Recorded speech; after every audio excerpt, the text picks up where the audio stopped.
I fell in love with this girl, who had a crush on this girl in sixth grade. And so I wanted to write about it. I just felt like it was easier to, sing these feelings in a song. My whole story basically is kind of from writing music, falling in love, and then getting a broken heart, writing sad songs. I wrote all these sad songs throughout junior high school and high school. Because of that feeling that you did have in junior high school and high school, it being puppy love, the strongest kind of feeling you can have. It's because it's new and you think you're gonna die.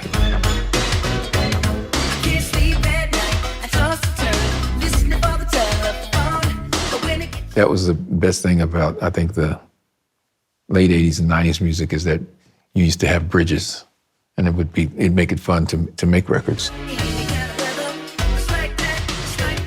What makes a bridge exciting is when you have an artist that can take it to the next level. They take it beyond what you imagined it could be. And that was always the joy of working with any artist where you would go in the studio, whether it's a Whitney Houston, or you go with Aretha Franklin or Tevin Campbell, and Boys to Men, where, you demo the record and then they come in and they take it to a place you didn't know it could go to. I think the Tevin Campbell bridges are great. I'm ready. That song I actually started writing when I was in high school. And I was inspired to write that song by Barry Manilow.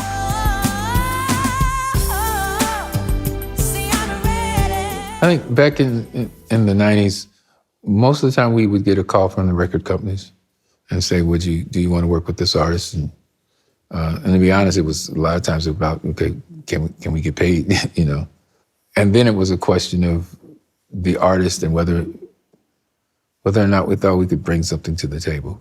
I was always, in my closet, because back then I had a little 4-track and didn't have a studio, so to say, so I would be in my closet with a 4-track and some speakers and recording everything, recording the demos there. I've always leaned towards, in terms of writing music, writing songs, it's the pain that excited me. When Toni Braxton auditioned with their sisters, and Toni sat down and played the piano and started singing something. I forget even what song it was that she started singing, but when she started singing the song, I heard this pain in her voice.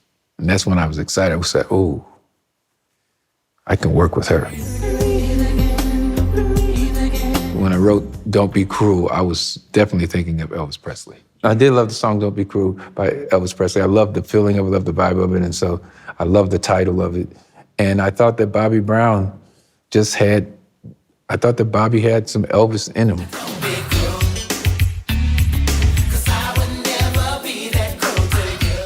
Just being able to put that rawness there, that Bobby had from the get-go, which is what kind of pulled me into wanting to work with Bobby in the first place, because he was that raw. When I was younger, I heard a song that blew me away, and it was The Fifth Dimension, One Less Bell to Answer. One less bell to answer, one less egg to fry, one less man to pick up after. I should be happy, but all I do is cry.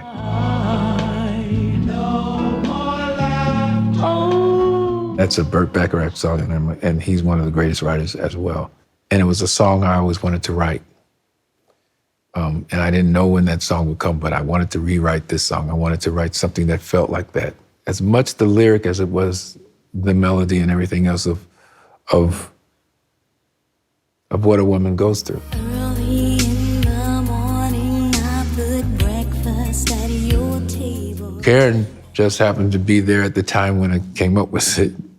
And she was too young for it in that sense. But it doesn't always have to relate to what's going on in your life. Do you have the voice? Do you have the pain in your voice to to tell the story? And she did. Same thing happened with Mary J. Blige, Not Gonna Cry. When she sang that song, Andre Harrell came to me and said, I played him the song. I remember the day I took him in front of, we were at the Four Seasons in LA, sat in my white Land Cruiser, and I played the song for him after I finished it. And he said, it's good, but this isn't for Mary. I said, why is that? He said, because Mary, she's not 40-something years old. She don't have no kids. She ain't been married. Mary's not, that's not who she is. So that doesn't really work. I said to him that, she's not singing about herself. She's singing about every other female that goes through that. And it ended up becoming Mary J's first top 10, pop top 10 record. And I didn't know it would be that, but I knew that Mary had this thing in her. She can tell a story with her voice. And that's what you look for in songs, is somebody that can tell your story. Dee came up with that saying, I only think of you on 2 occasions. And initially, funny enough, I wasn't supposed to even sing on the song. We were in LA recording the song, living between LA and Cincinnati, and it was close to Halloween. And Dee had a big Halloween party that was given back in Cincinnati. And so the day we were supposed to record 2 occasions, Dee said, I gotta go, I'm sorry, I got a party at home. And thank God that happened, because I think that actually started the career it was a big hit for the deal, and it was an important record for myself, even just as Babyface.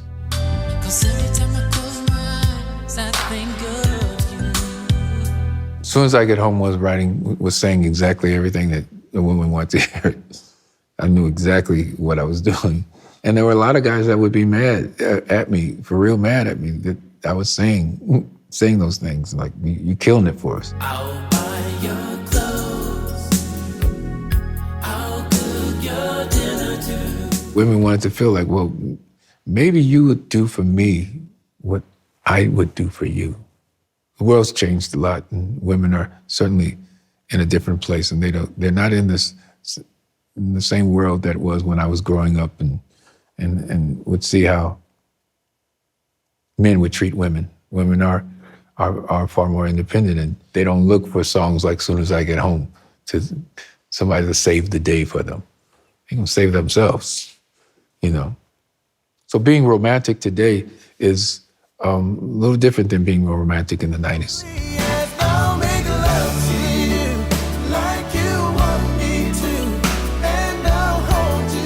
I've been blessed to be able to work with some of the biggest artists in the world of all time. I've worked with Stevie Wonder. I've been in the presence of Prince. I've worked with Michael Jackson, Paul McCartney, Aretha Franklin. These people that I certainly look like as genius artists. I cannot call myself that, because it's so simple for what I do. It's just something that's in me that God gave me, and so I think we pass the word genius around too easily. But I've been fortunate enough to, kind of still be here, still doing the same thing. And I don't know who I would be if I were that guy that was beating on my chest about everything that I've done, and saying that, self-proclaiming myself as a genius. My gut is then it wouldn't come anymore. Then the ideas wouldn't flow anymore, because it'd be dishonest. To the end of the road, still I can. Do I think that the idea of love is dead? No. It's love sounds different today, and you sing about it differently. It's like Love is the Luther record that SZA and Kendrick did. That feels like love today. I can't lie, I trust you, I love you, I won't waste your time, I turn it off. Perfect example is Olivia Dean. That one song, it hit that emotion. It took us back to love. And it's so simple, and just come be the man I need. Bam. Just come be the man I need. And that's not always easy, finding that. Hopefully we can get more of that, so we can have that good feeling, because we just want a good feeling. Doesn't have to be a heartbreak, but just that emotion, pure emotion. We're fighting a different war today, so to say, for emotion, because the internet and social media and everything has taken a lot of the soul out of everything. And when you take away the innocence, you take away the romanticism of it all, and the imagination of love, of sex, everything. Love has to find a new way to connect.